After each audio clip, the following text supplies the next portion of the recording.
Hello Tabletop fans, welcome back. In our last video we showed you the box of the Gamemaster Set. We looked inside what's in there, and today I brought Christiaan with me. Hi guys. And Christiaan actually never has built any terrain, right? Nope, this will be my first time trying it out, because I understand I'm going to use this box for my very first terrain decorating. Yeah, so I'm really excited. Any help from me or Frank, it's just up to you to find out how it works. I think it would be a really cool test to see if this box actually works for newer hobbyists out there. So I would say here is the how-to booklet. Good luck, there's the box, and let's see what you can make from it. Let's go. All right, enjoy.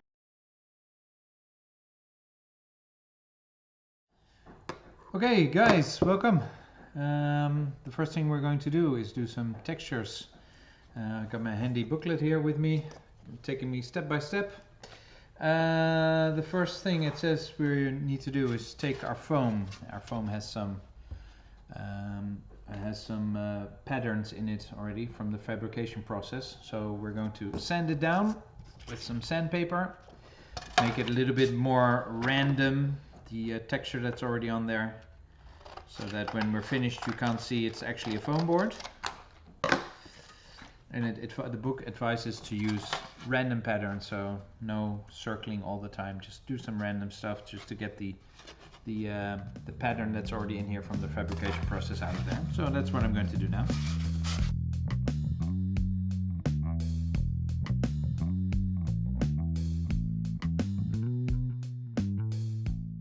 I don't think it's that bad if there's a little bit of damage, because it's going to be rough and stone texture anyway, so it only helps to there we go. Yeah, maybe a little bit more here. If you use the light a little bit you can see the patterns.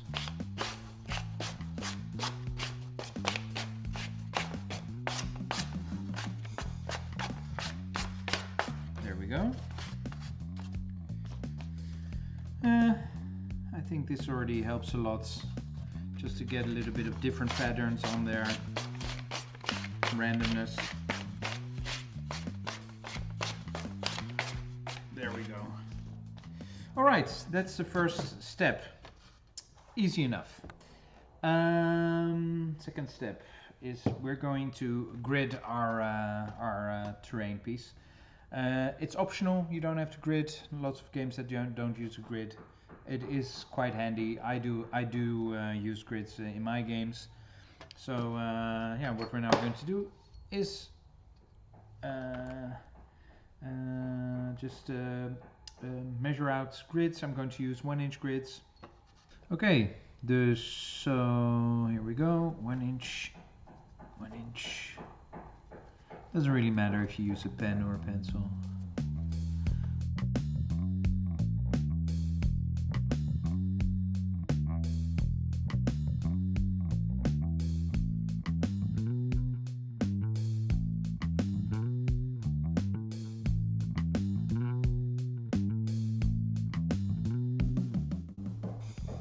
Yeah, the foam is already quite, not very soft, but soft enough that when you draw the lines it already has an indentation a bit, so that'll help later on with cutting out the grooves.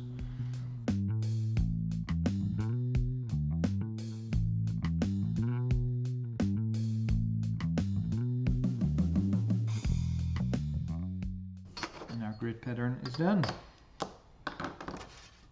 Alright, next up is applying some more texturing.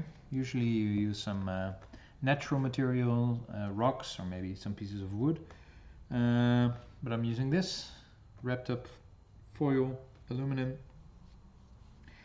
Works great. Apply some random textures. You can just dent them, press them into the foam, create some some random dents and make it look more natural. It's really flat right now. We've only gotten the base pattern out of it. We haven't applied any natural looking indentations that are common for rock tiles. So here we go. this will be the first time I'm doing this as well, so let's see. Gotta press quite hard.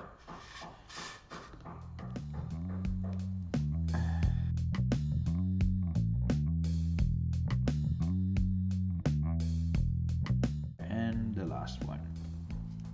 Really big one over there. So we've got some random patterns. The aluminum foil really helps with creating random dents and making them look different. Yeah, it says that we can even draw some cracks everywhere. Maybe we'll try and do that as well. And maybe even some cuts with a knife. So let's see if I can pull this off.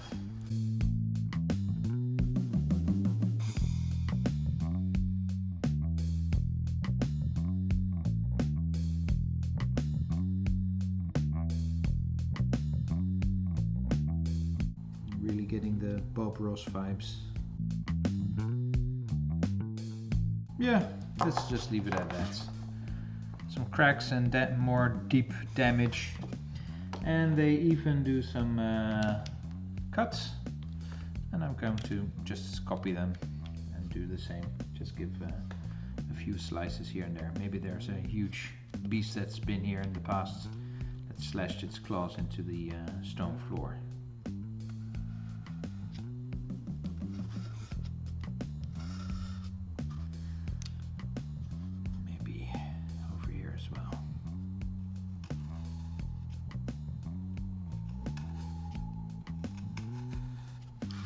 There are some slashes on the ground. Cool. Yeah, what you can also do, like for example, this is obviously just a big square. We can make some different pieces out of it, and I think I'm going to do that as well. Just make some pieces that you can play with, make it perhaps more modular, or if you already know exactly what you need and you want it purpose made, then obviously you won't do that. But I'm just going to make different bits that I can play around with, maybe build random dungeons with or whatever, just to try something out. Yeah, so first I think I'm going to cut this in half.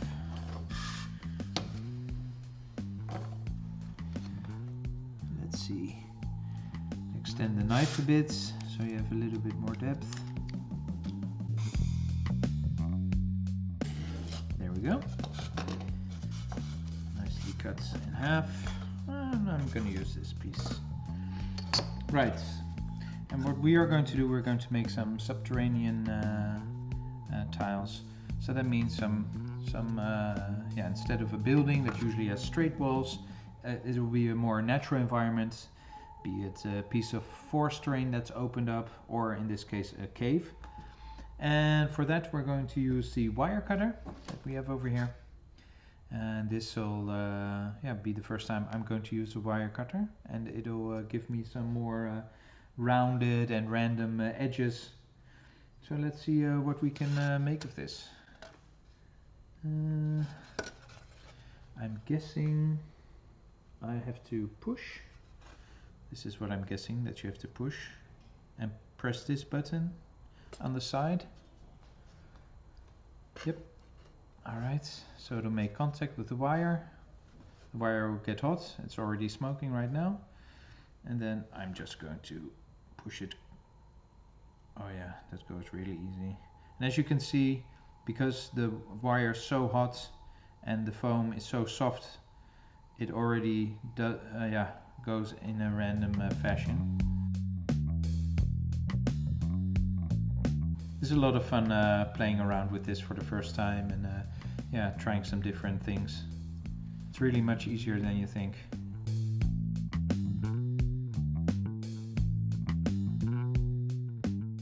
Alright, looks pretty natural to me. Just put this aside, discard these other bits. Yeah, be careful when you put the cutter against something else, that it doesn't catch fire. So we have our little piece of cavern over here that we're going to decorate. Maybe something else we can do is we can accentuate the grid a bit. Maybe deepen out the grid a little bit, just to really give it a little bit of more detail, so that when we're finished with decorating it, you can still see the grid really well. Because if you can't, then there's no use in using a grid anyway. So that's what I'm going to do right now. Just deepen out a little bit, making sure it's just a little bit of an indentation, not cutting halfway through or anything. Really softly. Just give it an extra couple of millimeters depth. If you're new to hobbying like this for your Dungeons and Dragons or your Pathfinder or yeah, any other game you play,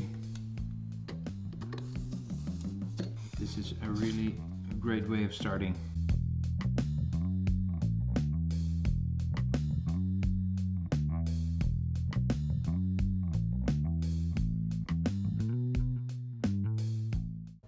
The next step, it says, is we can add some rubble. So we'll be using some sand that also comes with the box. Let me see what they say. Add some rubble. Start applying the foam sculpture glue. Then use an old brush to spread the edge of the glue slightly. Use the rubble to hide any mistakes. That's a really smart thing they advise. I've made a little mistake here, and what they say basically is you can use the rubble, so you can use this glue and add some rubble on there, and you can hide your mistakes. That's a really smart idea. All right, now let's see how this works exactly. So one of the nice things from this box is this glue. Usually, you know, lots of glues and also the primer we're going to use later, they corrode the foam. Foam is very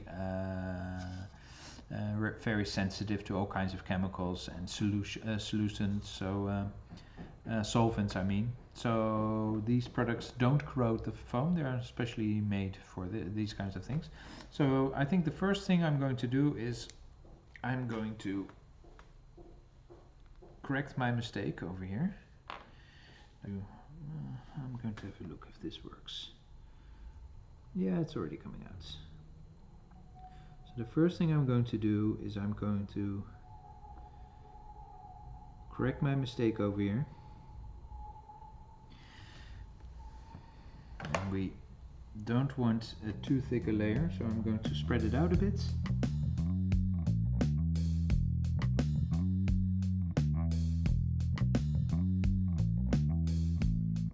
Okay, the glue is over there.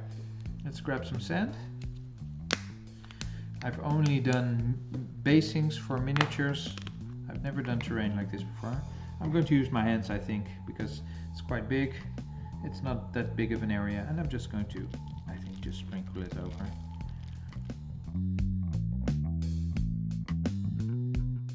For a size like this, we need some more rubble. This is not enough.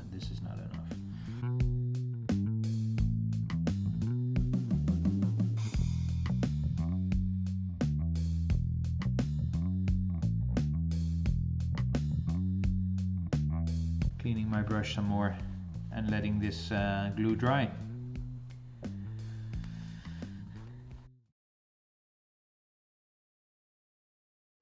Right, we're going outside right now, well-ventilated area to do the priming, to give it a base coat so we can paint and decorate later.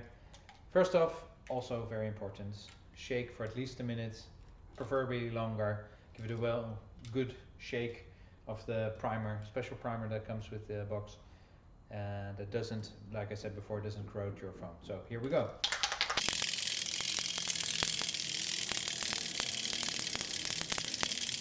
Okay, let's go.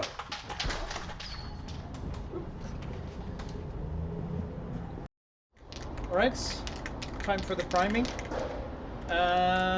When priming, use not too close, not too far away, maybe like 20-30 centimeters. Start away from what you're painting and like gentle strokes go over the in this case terrain. It will be my first time as well.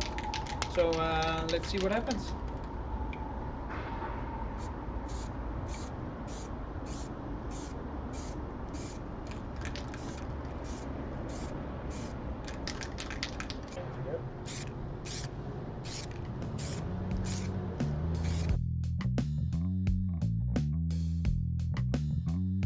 You can already see the details that we made come out really nicely, and that's only going to get better.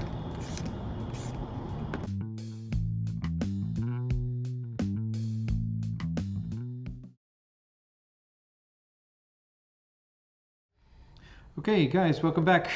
The primer has dried and it's time to do some painting and some decorating. Again, I'm going to use the manual as is. For me it'll be the first time doing this with terrain, so I'm curious as well as how this will end up.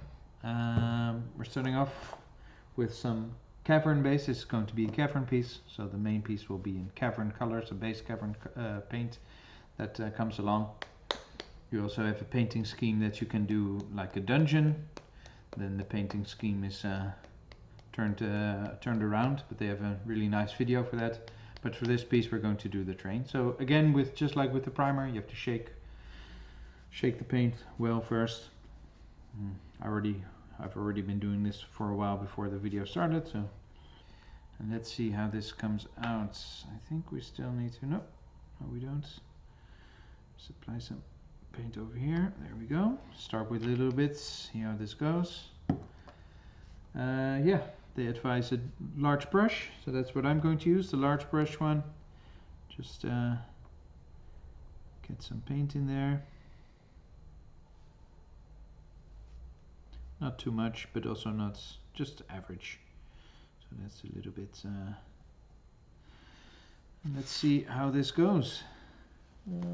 Yeah, let's try it.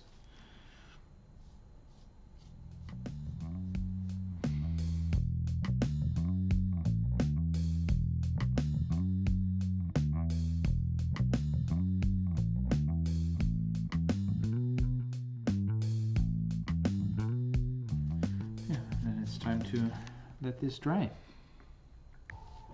Right, now that it's been drying a bit, we're going to use the base color for the rubble.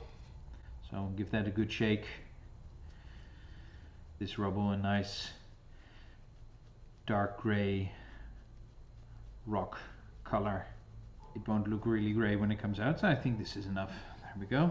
Let's see what this looks like over here. This looks fine. Same as before. It's not as much as the last time, so you don't need as much. This time, because it's a smaller surface, I'll use the smaller dry brush. It says so also in the guide. So I'll just fill it up with a bit of paint. Again, not too deep. Don't press too hard. Don't let too much.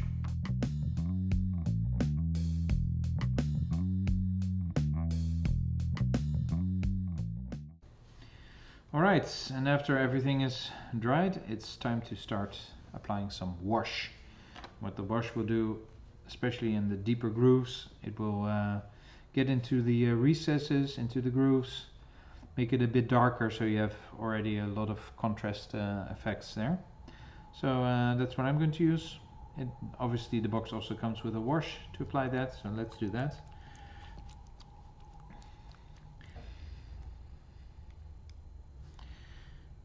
Going to use, there we go, a little bit there.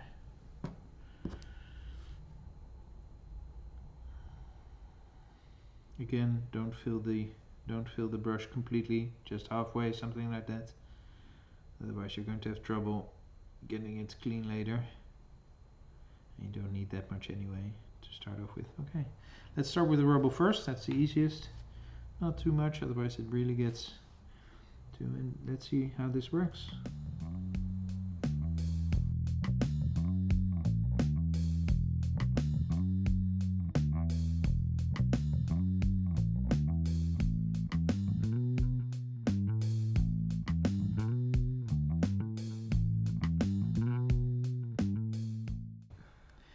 Alright, after the wash has dried for a bit, just look if everything is dry. Then you can start with the dry brushing. How to do that I'll explain. Let me see. We'll start with the rubble and work our way down again. And we'll start with a thing called Dungeon Highlights. So it's a little bit of a lighter gray that we're going to use. Again, as with every paint, let's shake it up for a minute. There. Let's see how this looks. So we're going to use a little bit of a lighter paint. There we go.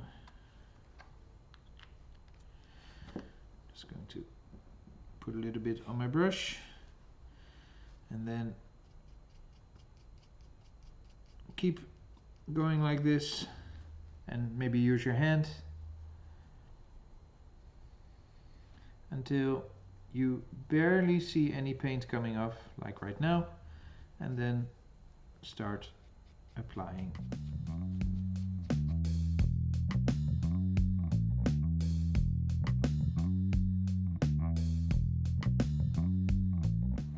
Okay, what we're going to do next, I'll just keep my brush like this. There's barely anything coming off anyway. After the first dry brush has first layer has dried up, we're going to add another one, even little bit the higher parts with a even lighter color. Shake this one up for a minute as well. There we go. See how this looks. Yeah, this looks fine. There we go. Don't need that much. Really get this white paint going.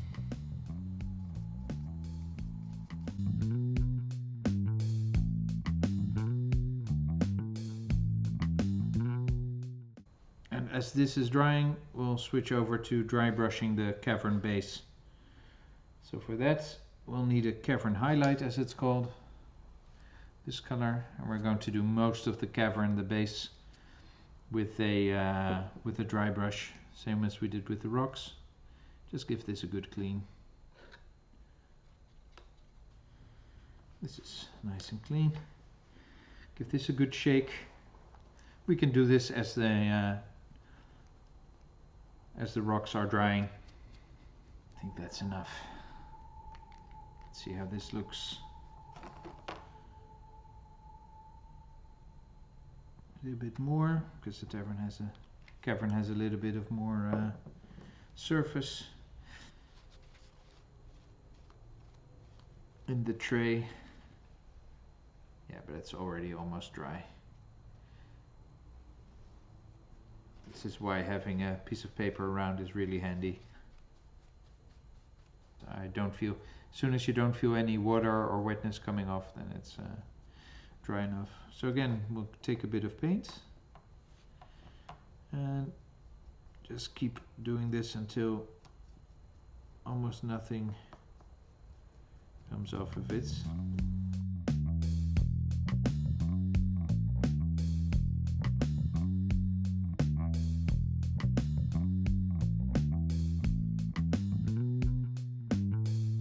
So we'll let this dry, and then we'll do the final dry brush layer, a little bit of a lighter color. Last step is a little bit of a lighter dry brush, just to hit the outer layers of the raised parts.